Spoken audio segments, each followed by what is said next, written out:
businesses by increasing the employment allowance from £5,000 to £10,500. This means 865,000 employers will pay no national insurance contributions here at all, and more than half will either gain or see no change. Wendy Chamberlain. Thank you, Mr Speaker. The national insurance increases at last year's budget not only increased national insurance, but they also impacted on part-time workers, many of whom the hospitality industry rely on. And in North East Fife, I've had hospitality companies write directly to me, but also start to share with their customers the real impact of the cost increases that they are seeing. Does the Minister agree with me that there has been an impact on hospitality, and will he commit to ensuring that the Chancellor delivers a hospitality-friendly budget come the autumn? Yeah. Minister. Thank you, Mr Speaker, and may I thank the honourable member for her question, and thank her for being the first parliamentarian today who has not asked me the question, who will I be backing in the Labour deputy leadership contest? I appreciate that very much. Can I say, when it comes to small businesses, Mr Speaker, and particularly those in hospitality, that since this government came to power, overall employment has increased by 380,000, and this week I will be having discussions with members of UK hospitality to think about how we can support that sector more through the changes that were announced last year to business rates that we will be coming forward with more details on in the budget later this year. Dr. Ben Spence. Thank you, Mr Speaker. I'm not particularly interested in who is backing in the deputy leadership race, but I would like to welcome him to his place as minister. Lebanese Please is a fantastic restaurant in Weybridge, and like many hospitality companies, they're struggling with the impact of national insurance. With the new Treasury front bench, well, partly new Treasury front bench, if they're considering going for a team lunch, can I recommend the warm hospitality of Runnymede and Weybridge, where they can see for themselves the impact this horrid, harmful tax is causing to local businesses across the company? Minister. Thank you, Mr Speaker. I would not presume to know where the next Treasury ministerial away day will happen, but maybe we'll have to consider the restaurant in his constituency. He is a strong advocate. He's a strong advocate for the businesses in his constituency, and I hope he knows that from the backbenchers and in government, I will continue to advocate for the policies that we can implement to make sure we boost our economic growth and boost living standards, so that more people have got more money to spend in businesses like the one that he mentions in his constituency. I'm Jones. Very much, Mr Speaker. I've had many meetings with business owners across Wokingham, whether it's world leaders in the defence industry, GP surgeries, medical manufacturers, farmers, hospitality companies, or experts or exporters. It's very clear Labour's hike to national insurance contributions has created immense financial burdens for these companies. The national insurance contribution hike has prevented many from hiring more staff and devastated their profits. This policy is stifling growth. What steps is the Minister taking to give businesses like those in Wokingham hope that this government does have their back? Minister. Thank you, Mr Speaker, and I thank the honourable member for his question.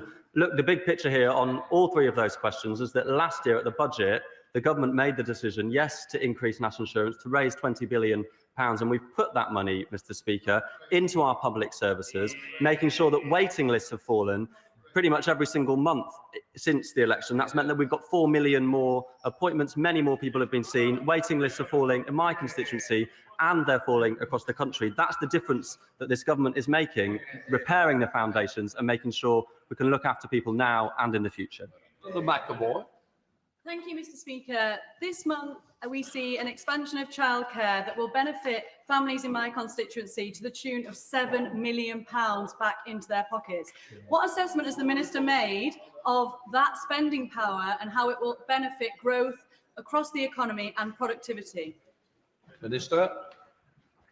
Thank you, Mr Speaker, and I thank my honourable friend for her question. The investment that this government is making in childcare, increasing the amount of hours that are available to families for children of 9 months and older, is the right investment in the future. It's the investment in those children, and it's also an investment in making sure that parents can return to work so we can improve the productivity in our country and have more people being able to get back to work and enjoy the benefits that that can bring.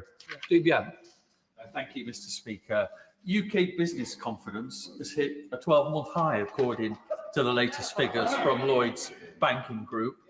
I wonder if the Minister agrees with me that this is due to the work of this Labour government and not least the 5 consecutive interest rate cuts and the 3 new trade deals. Minister. Thank you, Mr. Speaker, and I thank my honourable friend for his question. He is right to highlight the fact that we've had 5 interest rate cuts since the election. That's reduced the cost of mortgages for families up and down the country, and also reduced the cost of borrowing for businesses who are thinking about investing. It is good to see that there's more investment coming both domestically and internationally, particularly as a result of our investment summit that I was pleased to attend last year. Luke Murphy. Thank you, Mr. Speaker. When I was elected for the first time last year, my constituents told me that they wanted this Labour government to rebuild our public services, and that's what these tax changes are delivering. Does the Minister agree with me that the parties opposite, of whatever colour, they want the benefits of our investment in public services, but they're not willing to take the tough decisions to deliver them?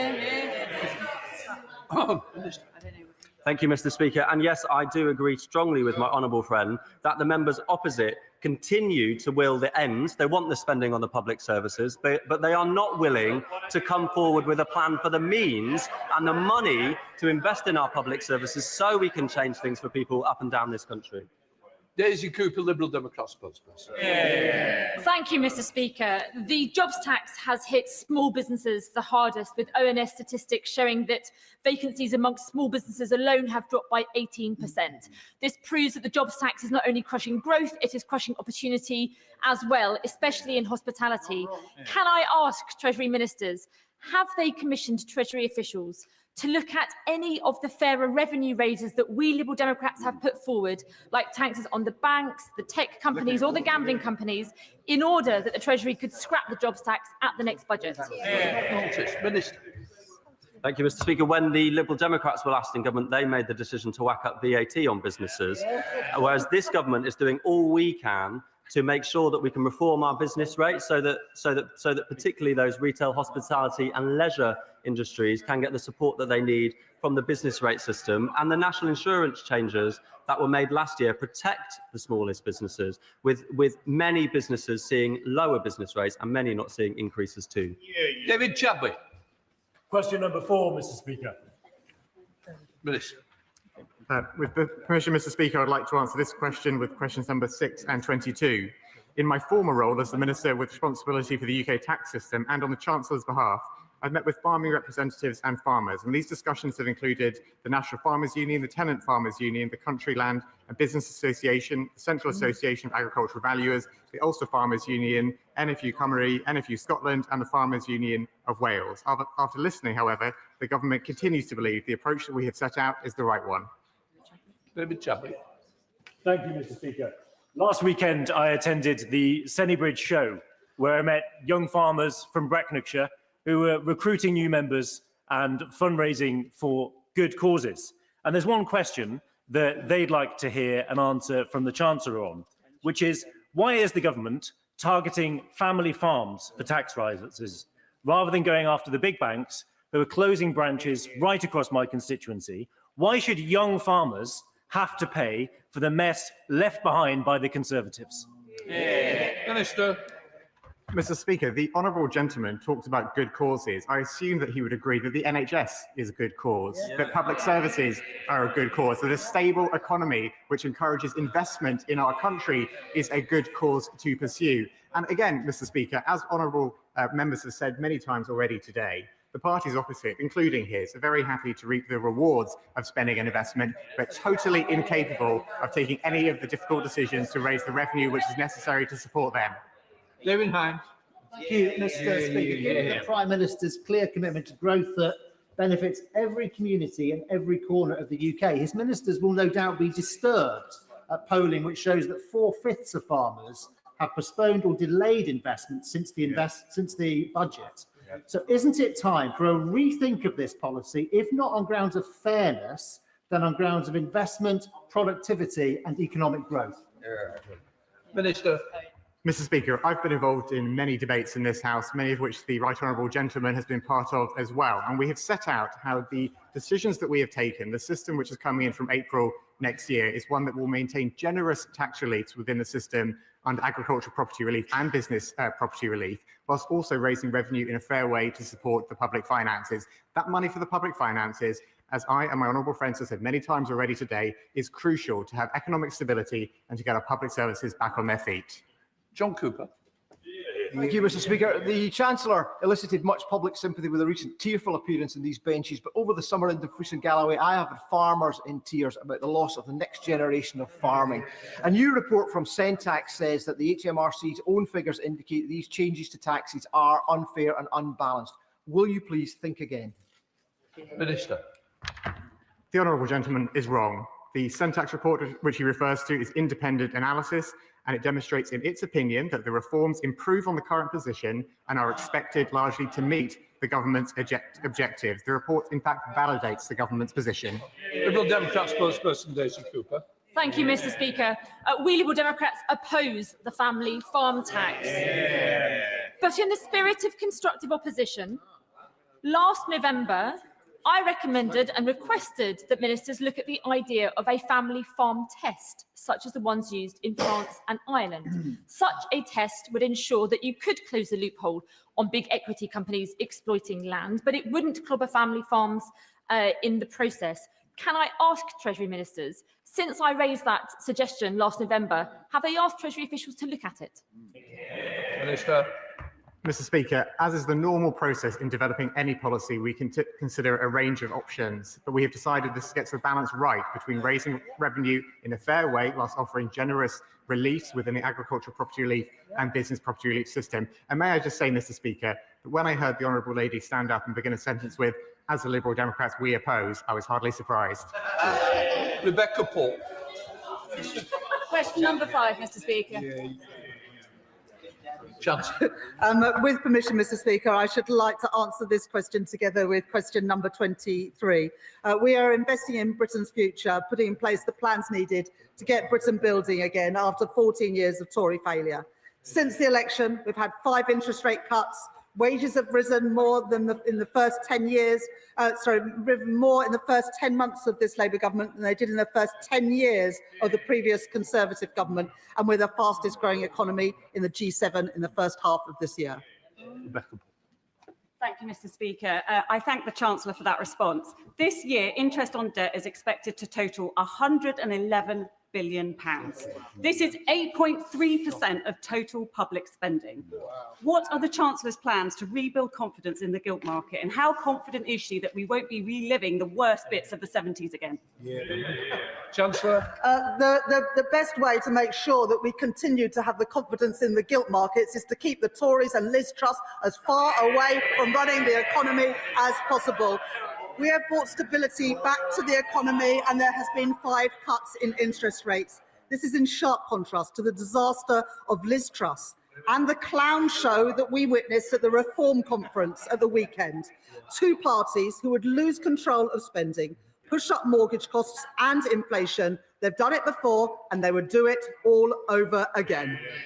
Sir Desmond Sway.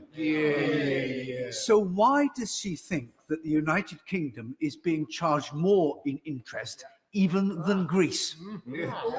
Chancellor. Well, the spread on our gilts over the central bank rate is actually lower in the UK than it is in Greece. So maybe you want to look again at his evidence. The truth is that we've had 5 cuts in interest rates since this government came to office. We are paying high levels of interest on the debt. The debt was accrued by the party opposite, who destroyed our economy and public services all at once, and we are fixing the mess that they left. Callum Anderson. Mr. Speaker, the trust of financial markets depends not just on the policy of the government today, but whether we keep our trust tomorrow. And the opposition squandered that trust when they were in government by trying to push through tax cuts that they couldn't afford, that the UK couldn't afford. So does the Chancellor agree with me that actually we on this side of the House also have to make sure that we resist the temptation to duck the tough choices in spending, which not only risks economic stability but will hold back growth? Chancellor. I very much agree with my honourable friend, and that is why we published a spending review earlier this year, a spending review that sets out plans for day-to-day spending for the next 3 years and capital spending for the next 5 years. Everything in that spending review is fully funded and fully costed through the difficult decisions that we had to make in the budget last year to increase taxes. And at the same time, the deficit is expected to fall by 1 percentage point of GDP this year.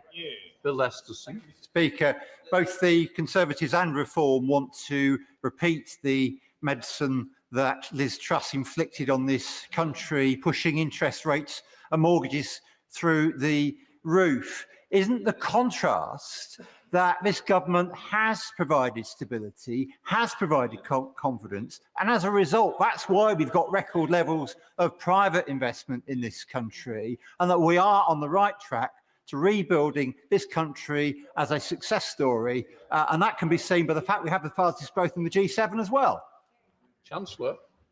I thank my honourable friend for that question. The Office of Budget Responsibility forecasts that debt is going to fall during the course of this Parliament, something that never happened under the Conservative government, and that the deficit as a share of GDP will fall by 1 percentage point this year. This is a government that has a grip on the public finances, has a grip on public spending because of the choices that we made. All of those choices opposed by all the parties opposite. Dave Dougan. Thank you, Mr. Speaker. In the spring statement earlier this year, the Chancellor said the responsible choice is to reduce our level of borrowing in the years ahead. And that's a noble sentiment which I applaud, if she wasn't trying to fix a watch with a hammer. Because this is the Chancellor that has seen UK debt interest now soar to a 27-year high. And annual debt interest is almost twice the cost of servicing the Ministry of Defence. So given her catastrophic first budget, what reassurance has she got for Scottish businesses that things will not get even worse when she finally has her budget in the winter? Chancellor. I'm not going to take any lectures from the SNP who put up taxes on ordinary working people on Scotland. You, the SNP, the Scottish Government, had the biggest settlement since devolution in real terms at the spending review this year. That was only possible because of the tax changes we made in the budget. It's now up to the SNP government to use that money wisely and see waiting lists fall in Scotland in a way that they have in England and Wales.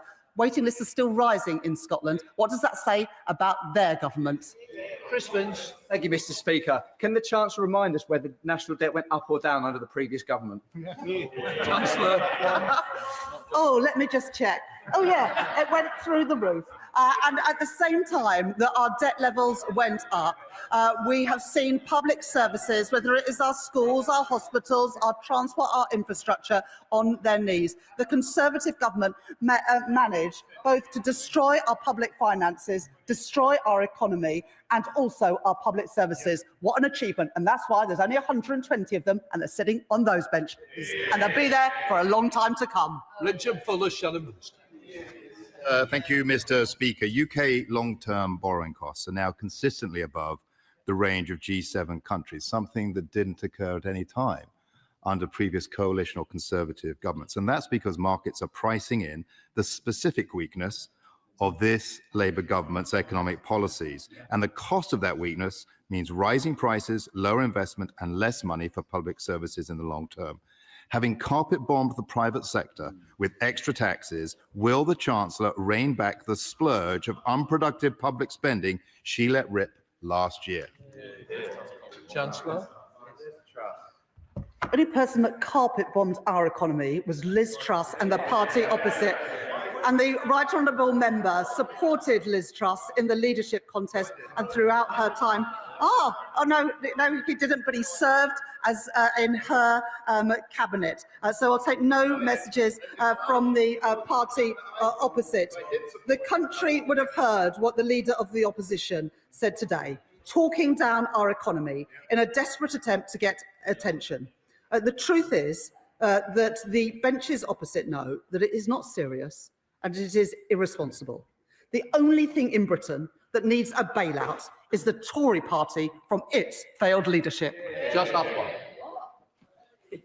Question number 7, please, Mr. Speaker. Chancellor. Thank you, Mr. Speaker. In the spending review, we put significant money into building more houses as part of our commitment to build 1.5 million homes during the course of this Parliament. The Planning and Infrastructure Bill is currently making its way through the House of Lords, but there are 600 amendments or more to that bill from Lords, mainly from the parties opposite.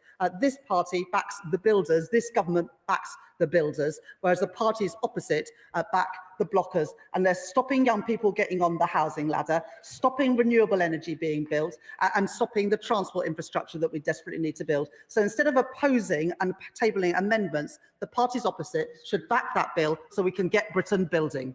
Just off. Thank you, Mr. Speaker, and can I thank the Chancellor for that answer.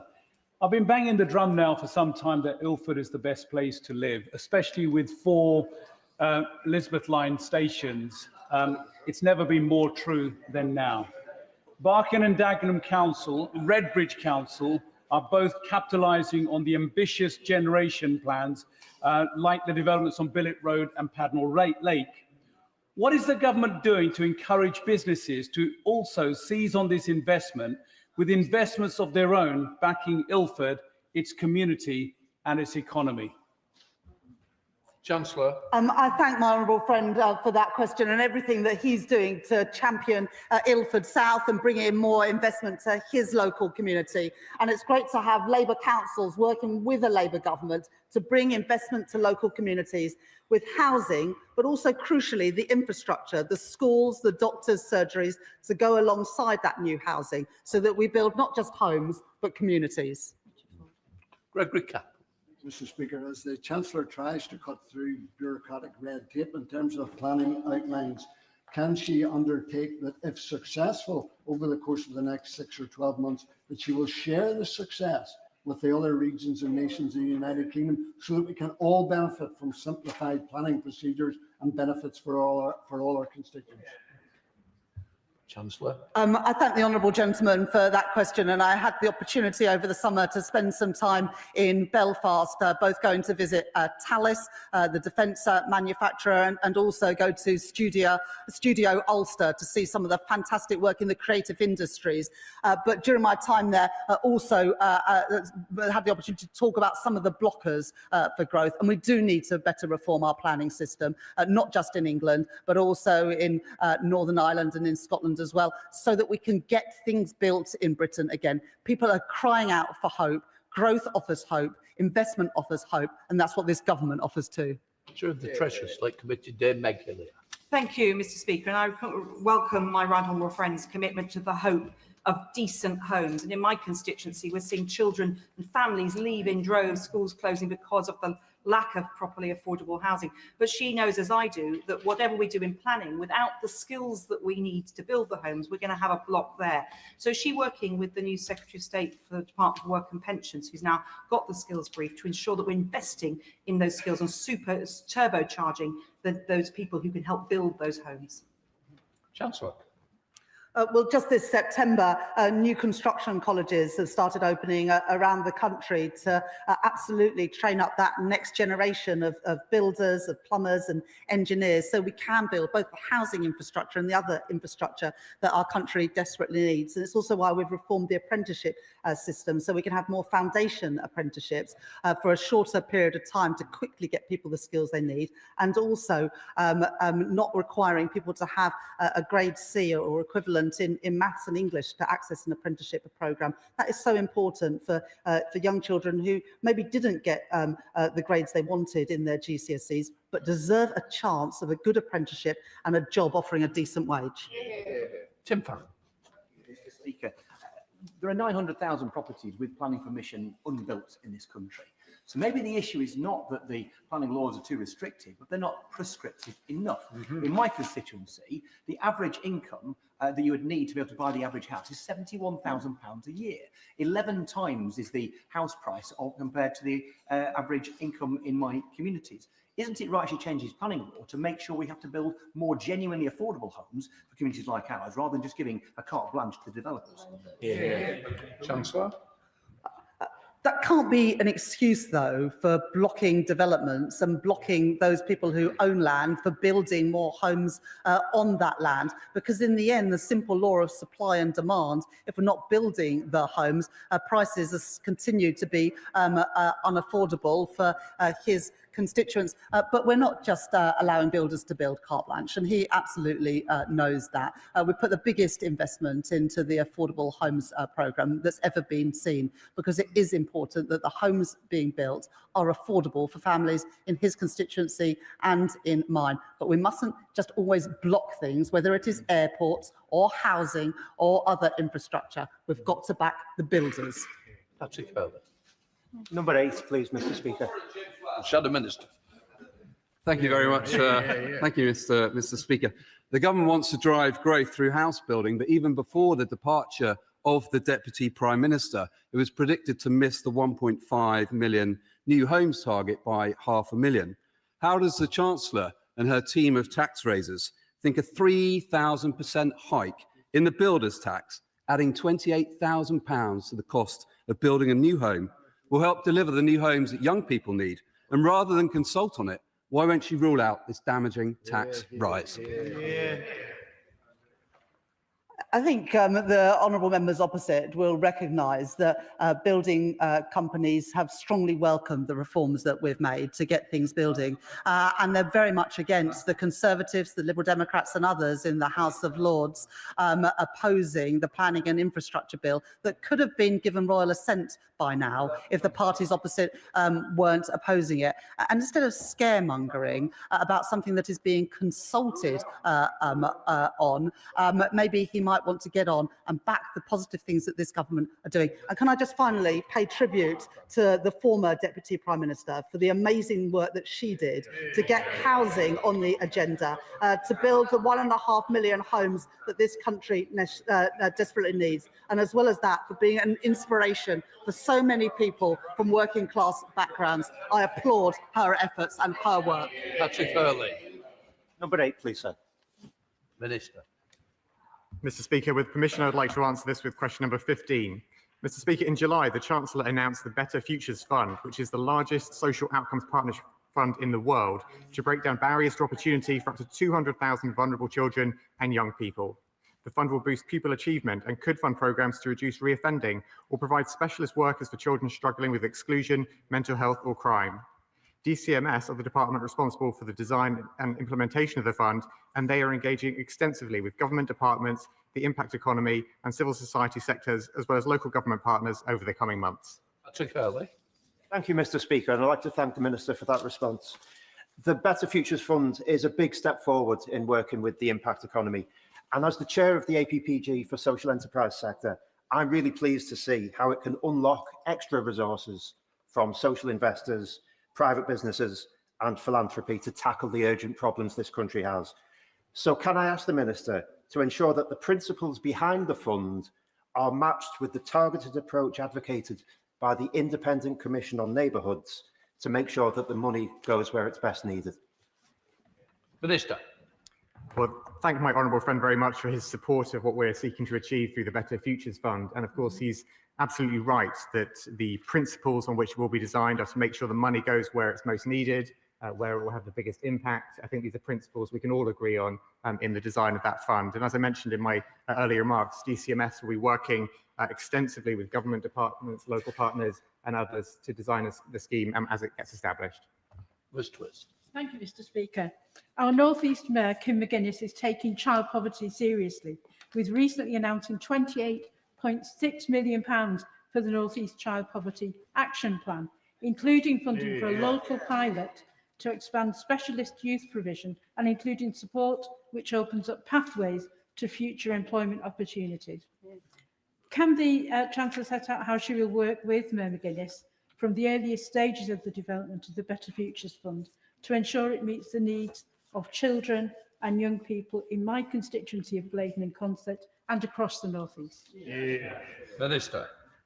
Well, I thank my honourable friend for her question, and I was in fact pleased to meet Kim McGuinness just last week and to hear about the excellent work she is doing to champion the North East. And more broadly, in terms of the Better Futures Fund in particular, we know that the design of this fund must be truly a joint endeavour, and it must be built up through an open dialogue with a range of different partners who will be involved in the delivery. And I would like to reassure my honourable friend that DCMS's stakeholder engagement includes mayoral strategic authorities, so that they will be part of that process. Alison Bennett. Thank you, Mr. Speaker. The Better Futures Fund rightly targets the needs of vulnerable children. One such group are those who are subject to adoption or kinship arrangements. Last week, the Department for Education announced that they would renew the Adoption and Special Guardianship Support Fund for 1 year, but they did not say that they would reverse the 40% cuts in per-child funding that were announced in the spring. Does the Minister agree that reversing those 40% cuts is vital for protecting families and keeping children in adoption arrangements? And will he meet with adoptive families from mid-Sussex so that he can better understand the benefits to the Treasury that investing in adopted families will bring? Yeah. It's a bit, yes. I thank the honourable member for her question about a very important matter. And as a constituency MP, I've in fact met families who have an interest in the fund and in the process of adoption themselves. And so I know on a personal level, from having done my work as a constituency MP, how important that is. I think what the Department for Education was able to announce last week was important in confirming the extension of the fund, and that will offer some certainty to those families who are affected. And obviously, I will continue to work with colleagues in DfE to make sure we're doing all we can to support those families who are doing such an important role for the children and for society. Jim Shannon. Mr. Speaker, can I thank the Minister very much for a very positive answer and for that commitment. But can the Minister confirm what steps have been taken to ensure that young people in vulnerable communities in Northern Ireland, what discussions have taken place so that they can fully benefit from the Better Futures Fund, particularly in areas most affected by educational disadvantage? Thank you very much. Well, I thank the honourable gentleman for his question. And of course, we want to make sure that the Better Futures Fund is targeted where it's most needed, that the investment is spent in a way that really improves the life chances, particularly of young people and children who face some of the biggest challenges ahead. And I note very much what he says about the area that he represents and the part of the UK that he comes from. And that is something which we will consider, obviously, as we develop the details of the fund. Speaker. Thank you, Mr. Speaker. Tax reliefs are an important feature of the UK tax system, and HMRC has invested significant resources in improving understanding of the cost and effectiveness of them. Since 2009, it has produced costings for 350 reliefs, including detailed analysis of the 38 largest non-structural reliefs that cost, Mr. Speaker, more than £500 million a year. Bobby Dean. Mr. Speaker, and I thank the Minister for his answer. He detailed that about 350 reliefs have been assessed, but it's my understanding that over 1,200 of that tax reliefs are on the books, and these amount to hundreds of billions of pounds of foregone revenue for the Treasury. So given that over the summer the Treasury examined in detail the spending of all departments, I wondered if the Treasury is considering applying the same level of scrutiny to itself. Minister. I thank the honourable member for his question. It is worth noting that some 800 of the 1,200 reliefs that he mentions make sure that the tax system operates as intended by defining the scope of tax correctly and making sure that our tax system operates fairly and simply. I'm sorry to disappoint him, though. I will not be able to comment specifically on any changes that we may or may not make to tax reliefs. Of course, any decisions will be announced at the budget, which is not today. We now come to Oliver. Question 10, Mr. Speaker. Minister.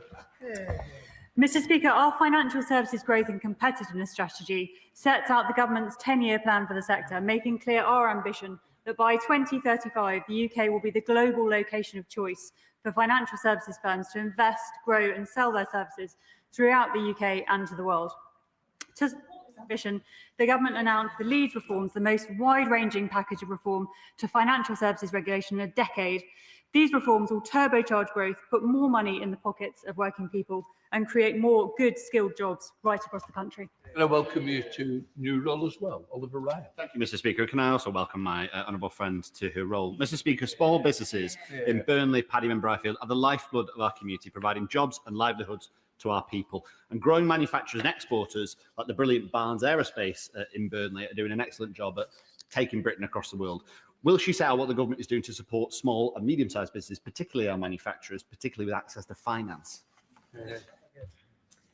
Mr. Speaker, my honourable friend raises an important issue, and it's very good to hear him championing the businesses in his constituency.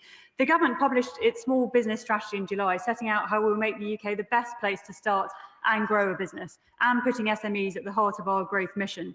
That includes tackling the barriers SMEs face when accessing finance. That's why the government is committed to increasing the total financial capacity of the British Business Bank to 25.6 billion and introducing a new business growth service, which will make it easier and quicker for businesses across the UK to get the help, support and advice they need to grow and to thrive. John Glenn. Thank you, Mr. Speaker. Could I warmly welcome the new Economic Secretary to her role. Over the summer, I have been looking at issues around liquidity in the London Stock Exchange and the deterioration that has happened. Given only 15% of share trades attract stamp duty and much more trading is conducted in a dark environment, would the new Economic Secretary meet with me so I could share some of my concerns and concerns of those in the city so that you can move forward in a positive direction? Mr. Speaker, and I pay tribute to the work the honourable member has done in this area and say that I'd be more than happy to meet with him to discuss those areas. Mark Garnier, Shadow Minister. Speaker, and can I also congratulate the member for Northampton North on her elevation to the Economic Secretary to the Treasury. I'm sure she will do very well. Now, Mr. Speaker, we know that the UK banking sector provides a valuable service to our economy, keeping money in circulation, funding businesses, funding mortgages, and all the rest of it. And we also know that the financial services sector are the UK's biggest export sector. And according to UK Finance, UK banks generate around £45 billion a year of tax every year. But because of things like the bank levy, the UK banks now pay an effective rate of around 46%, which is higher than our competitors of New York, Frankfurt, Dublin, Singapore. Now, Mr. Speaker, we know that the Chancellor of the Exchequer has managed to dig her own £30 billion black hole in the economy. But can the Minister reassure the City of London and reassure this House that there is no plans to increase taxes on our banking and wider financial services sector in the upcoming budget in November? Thank you. Minister. Mr. Speaker, I'm grateful for the lecture. I know that they introduced the bank levy, though, and right. Thank you. And the government is committed to responsibly promoting the growth and competitiveness of the sector, and of course, we keep the bank tax regime under review. Come to Dr. Stephen. Thank you, Mr. Speaker. Question one. Sorry. Thank you, Mr. Speaker. We will. Sorry, I'm sorry. Going very well. This government are committed to grow the economy. We're the fastest growing economy in the G7 in the first half of this year. We've done 3 trade deals and cut interest rates 5 times. I didn't even need to look at my notes to remember all that. Thank you, Mr. Speaker. New polling by the Trade Union Congress shows that the public overwhelmingly supports packages of taxes on wealth, on banks, and on gambling companies. It also found that 74% of 2024 Labour voters now leaning towards reform also back these measures. Will the Chancellor commit to protecting working people from higher taxes on their income by ensuring that wealth pays its fair share rather than imposing cuts and regressive measures? Chancellor. Thank you, my honourable friend, for that question. In the budget last year, we got rid of the non-dom tax status. We put up capital gains tax. We started treating carried interest as income, not as capital gains. We introduced new taxes on private jets. We put VAT and business rates on private school fees. And of course, we changed the rules around agricultural property relief. So people who have farms worth more than £3 million would pay inheritance tax, although at half the rate that everybody else does. So there was a number of measures last year to ensure that the wealthy pay their fair share. Some countries around the world do have a wealth tax, but countries like Switzerland, for example, don't have inheritance tax. I think it would be a mistake to get rid of inheritance tax and replace it with an unproven tax without knowing what revenue it would bring in. Finance Minister Rachel Reeves. Thank you very much, Mr. Speaker. May I welcome the new members of the Treasury team and their courage in joining it, and also add those of the Shadow Chancellor of the Exchequer who couldn't be with us today. And can I particularly welcome the new Chief Secretary, who replaces the old Chief Secretary, who is now the new Chief Secretary. Earlier this year, Labour made a mess of its welfare reform proposals because they were rushed out to help plug a £5 billion gap in public finances. The result was chaos and a humiliating reversal for the Chancellor. Welfare spending is too high. It does need reform. And today, the Leader of the Opposition has pledged Conservative support to help the government develop a thoughtful plan on welfare reform. Will the Chancellor take up this offer of support? Shadow Ministers, it is topical as well for everybody else. Thank you, Mr. Speaker. Whilst the Leader of the Opposition is talking down the British economy, we are setting our sights on growing the economy and making working people better off. And no, we won't be taking any advice from the Leader of the Opposition, who is part of a government that crashed the economy, sending mortgage rates spiralling and putting pensions in peril. Richard Fuller. Mr. Speaker, I fear the dismissive response of the Chancellor fails to acknowledge either the serious state of public finances or the serious difficulties of her own position. Having extended economic uncertainty until just before Christmas, will the Chancellor at least confirm the November budget will include savings from welfare reform? Chancellor. Thank you, Mr. Speaker. Well, in the legislation that was passed before the summer recess, we did reform the universal credit system in a way to reduce the gap between what people on the health element and the standard element got, a reform that will help more people into work, as well as the £1 billion package of measures to help people, particularly those who have been long-term unemployed, get back to work. The honourable gentleman opposite says that is spending. Well, actually, getting people into work, paying taxes and paying less on benefits is good for the economy, and it's good for those people who go back into work. Thank you, Mr. Speaker. Last Friday, I visited Demelza Children's Hospice, which does amazing work for children and their families, but they need certainty and sustainable funding to survive.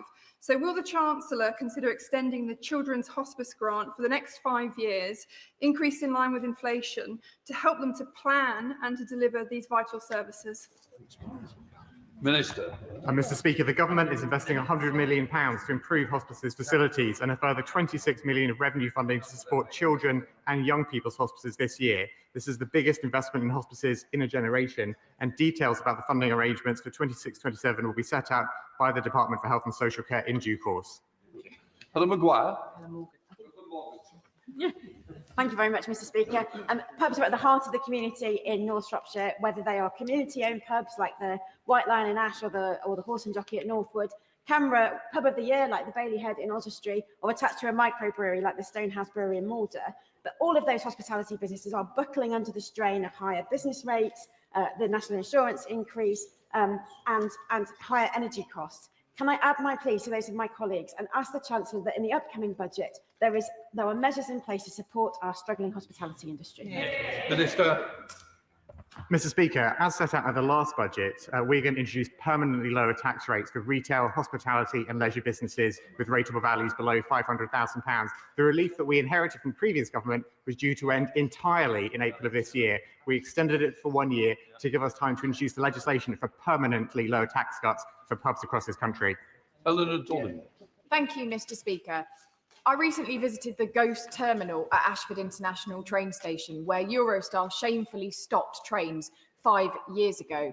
A report last month found that bringing back those international trains to Ashford could bring over £2.5 billion of benefit to our local economy in Sussex and Kent, more jobs and more visitors for my constituents in Hastings and Rye. So will the Chancellor join me in calling on the train operators and the rail regulator to grasp this opportunity for growth?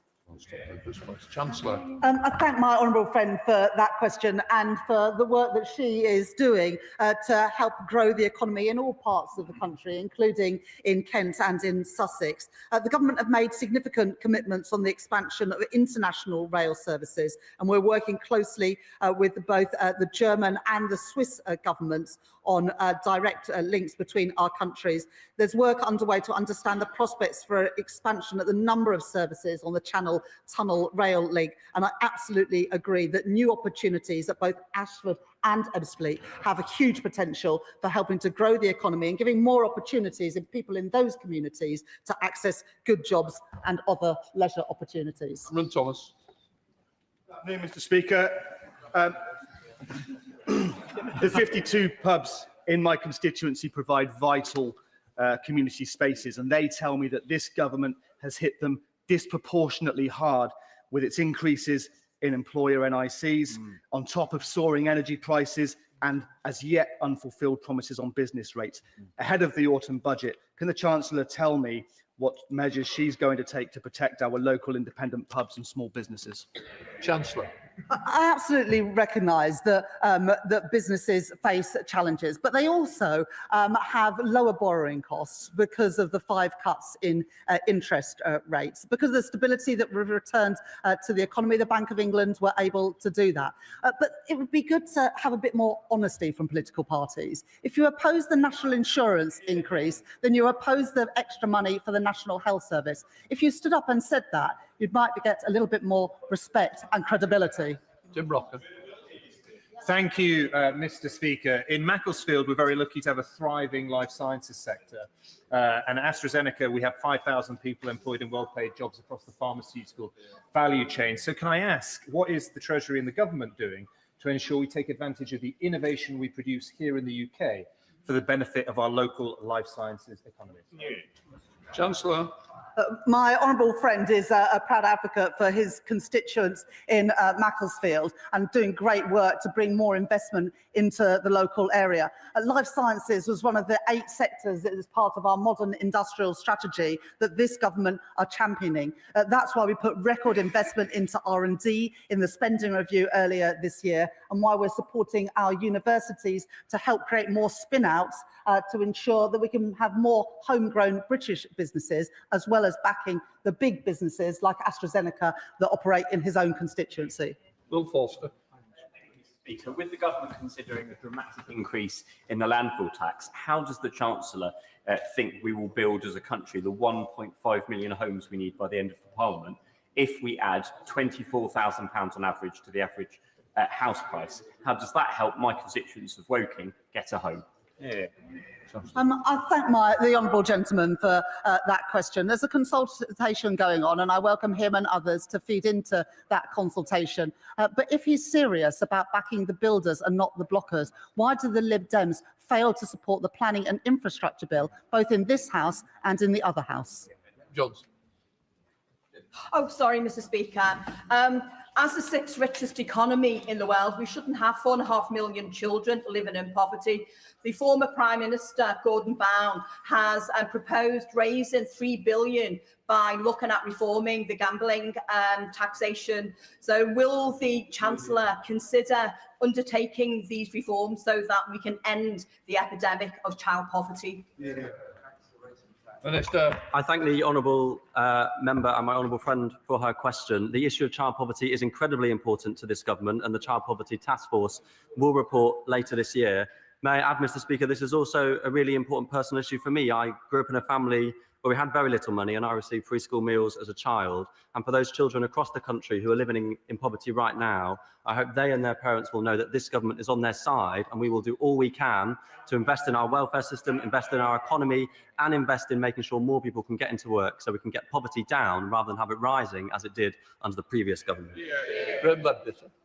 Thank you, Mr. Speaker. Hiking excise duty by 14% in the past 2 years was expected to raise the Treasury £600 million in duty in spirits, but it's actually cost £600 million. With 70% of spirits produced in Scotland, this is nothing short of a tax in Scotland. There's 77 days to back Scotch, support Scotland and sustain growth in the iconic and entrepreneurial sector. Will she therefore commit to reversing the government's attacks on a great Scottish success story and bring down whisky duty at the budget? Minister.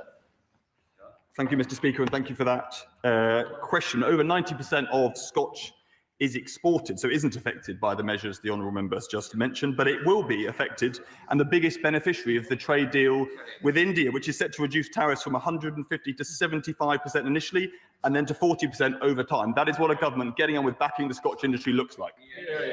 Sir Geoffrey Clifton-Brown. I've been campaigning for a long time on the reinstatement of tax-free shopping for foreign visitors, but particularly those from Europe. Recent evidence from business suggests that we are losing £6 billion of income from this potential change, and 500 million in extra VAT generated from those tourists. Will the Chancellor undertake to look at this matter again? Because it has the potential from these high-spending tourists to benefit our hard-pressed hospitality industry and could be a quick win-win for this country. Minister. Mr. Speaker, this matter has been looked at by the previous government several times, and I understand that under the previous government there was some pressure for their ministers to look at it again. They did, and they came to the same conclusion, which is not to proceed with reintroducing it. Lynn Jones. Mr. Speaker, Belfield Interchange is situated on the A77. Its location has significant strategic importance within the South West Trunk Road network connecting to A71, A75 and A76, making it critical for transport and economic connectivity across the Ayrshire region and beyond. Now, East Ayrshire Council had previously submitted a levelling up fund bid to the previous Tory government to upgrade the interchange, but was rejected. Now, given the Chancellor's recent announcement of 66 million UK government investment in Scottish transport infrastructure, with my right honourable. In a world of seismic change, will your business shape the future or be shaped by it? How will we capture the imagination of tomorrow's consumers? Overcome operational constraints to focus on future growth and unlock economic and social prosperity through environmental responsibility. With EY's full spectrum of services across sectors, we're all in to shape the future with confidence. And put more money in people's pockets. I'm sorry, I'm now going to go on to the UQ. So we'll let the front bench clear.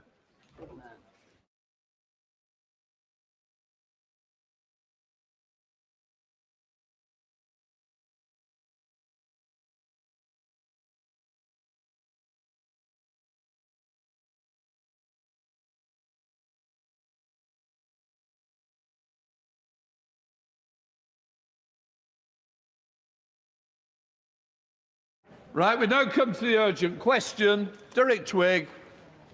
Thank you, Mr. Speaker. To ask the Secretary of State for Business and Trade if he'll make a statement on the cyber attack on Jaguar Land Rover and what assistance the government is giving to businesses to help protect them against cyber attacks. Minister, and welcome to your duty. Thank you very much, Mr. Speaker. Let me start by saying I fully recognise the anxiety and deep concern that employees will be feeling at Jaguar Land Rover and across the supply chain. We, the government, and the National Cyber Security Centre will do everything in our power to help resolve this as soon as we possibly can. We are engaging with JLR on a daily basis to understand the challenges they and their suppliers are facing and are monitoring the situation very closely. I have spoken to the company myself and will have a further meeting with the Chief Executive Officer later this week. The company has also invited local MPs, I understand, to a question and answer session this Friday. The NCSC has been working with Jaguar Land Rover since last Wednesday to provide support in relation to the incident. I'm sorry that there's a limit to what I can say in relation to the specifics, because I don't want to prejudice the ongoing investigations. The cybersecurity of the UK, however, is a key priority for the government, crucial to protecting the public and our way of life and a successful growing economy. We have been taking significant action to help protect businesses against cyber attacks. We're reducing cyber risk across the economy by making technology more secure by design. This includes the Product Security Act 2022, which was introduced by the previous government, which requires manufacturers to build security into the manufacture and operation of internet-connected devices. The Software Security Code of Practice, which sets out how vendors and developers should make their software more secure. And the AI Cyber Security Code of Practice, which sets out how AI developers should design and operate AI systems securely. We're also providing businesses with the tools, advice and support to protect themselves from cyber threats. This includes the Cyber Governance Code of Practice, which shows boards and directors how to effectively manage the digital risks to their organisation, the highly effective Cyber Essentials Scheme to prevent common attacks, reducing the likelihood of a cyber insurance claim by 92%, and a wide range of free tools and support from the National Cyber Security Centre, including training for boards and staff, the Check Your Cyber Security tools to test IT systems for vulnerabilities, and the early warning system to get notified about cyber threats to your networks. I urge all businesses to take up these tools and improve their cyber defences. Mr. Speaker, it's not for me to announce a future business of the House, but when parliamentary time allows, the government will introduce the Cyber Security and Resilience Bill to raise cyber security standards in critical and essential services such as energy, water and the NHS. Thank you. Derek Twigg. Speaker, I'm very grateful, Mr. Speaker, to you for granting this UQ. And as a North West MP, you know how important what a large employer JLR is in the North West. As we've heard, this serious cyber attack on Jaguar Land Rover stopped production and halted sales. Staff have been instructed to stay at home. The car plants at Halewood in my constituency and Solihull and other production facilities around the world have been able to operate, I believe. And from what has been reported, JLR shut down its IT systems in response to the attack. I believe dealerships have been unable to register new cars. And initially, at least, garages which maintain JLR vehicles were unable to order parts that they needed. The JLR plant, Halewood plant in my constituency, is a very important and valued employer.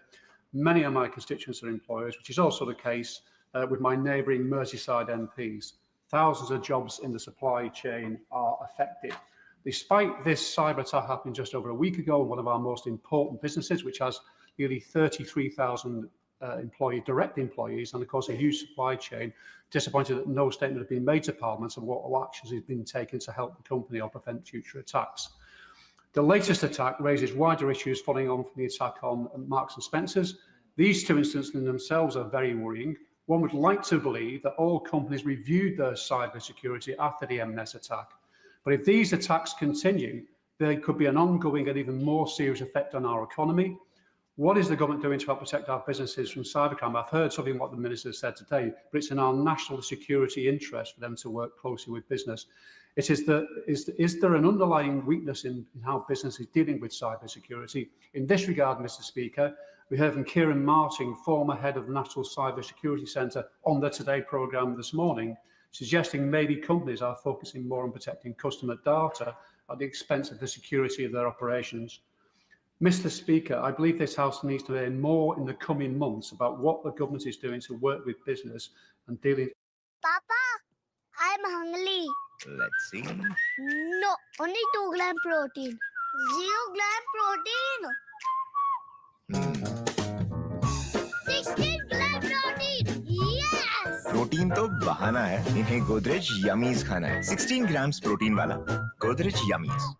Makes a perfectly good point that obviously not only is Jaguar Land Rover a really important national iconic brand, but it's also a very significant employer, some 34,000 people in the UK, 39,000 around the world, and obviously in my honourable friend's constituency. He is right that we need to ensure that cybersecurity is something that every single company in the land, and for that matter, public sector organisations take very seriously. In my previous role, I was very conscious of the attack on the British Library, which was actually one of the most significant financially heretofore, and did point the way for some of the other issues that are arising across the economy, which is why we've been very keen to bring forward, as we stated in the King's speech, that we'll be having a bill on this. I hope that I'm going to use the word soon, Mr. Speaker. I think I can get away with that with the Chief Whip and the Leader of the House. We will be introducing such a bill soon, though I would just say, in the words of Humpty Dumpty, that when I use the word, it means precisely what I choose it to mean, no more and certainly no less. But he is right that there are very serious issues that we need to address across the whole of the economy to make sure that we get that right. He pointed to one person, I point to another, Richard Horne, the Chief Executive Officer of the National Cyber Security Centre, who's recently stressed that the UK is facing increasingly hostile activity in cyberspace. We simply cannot afford any degree of complacency in this. There are major criminals operating in this space, as well as some malicious state actors, and some 40% of companies in the UK last year reported that they had faced some kind of cyber attack. So it is a very important issue that we take seriously. Shadow Minister Dame Harriet Baldwin.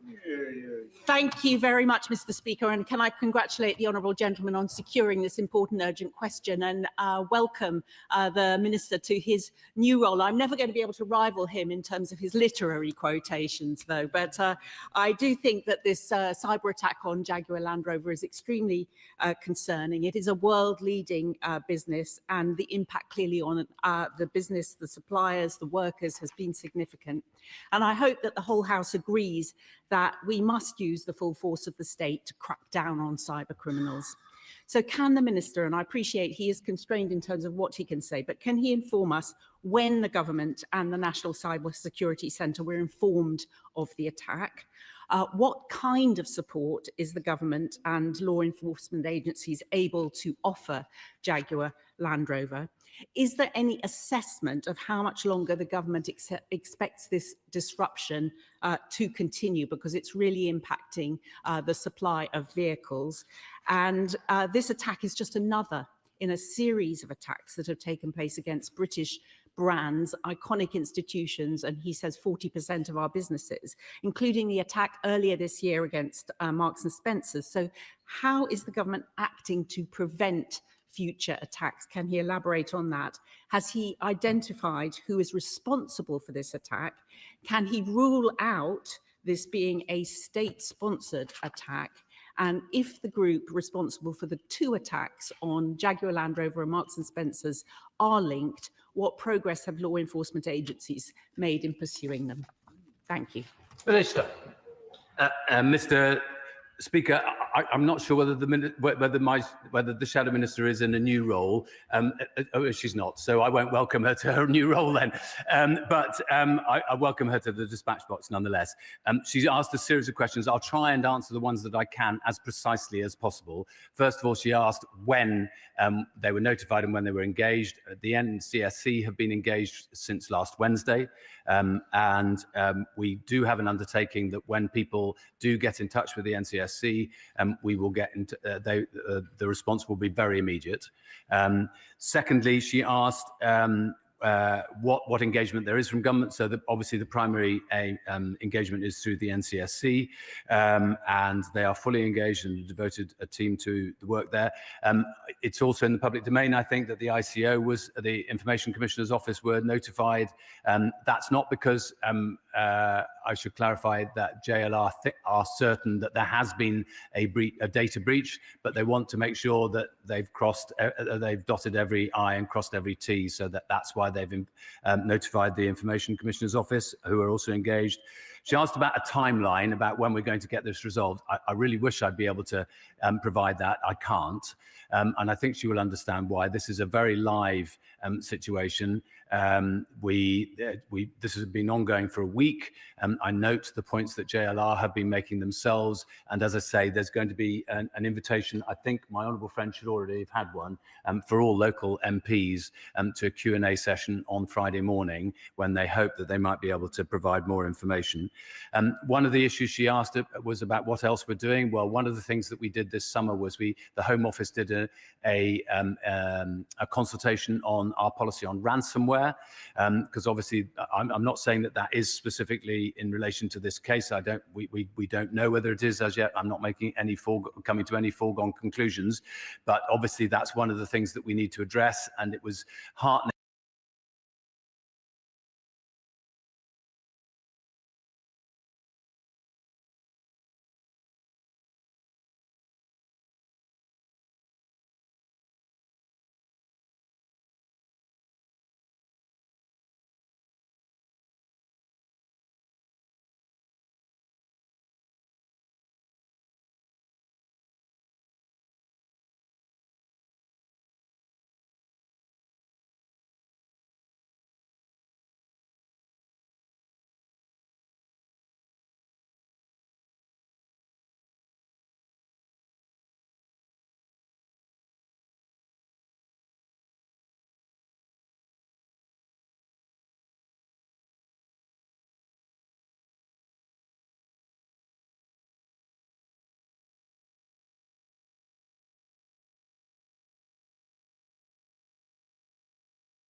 you.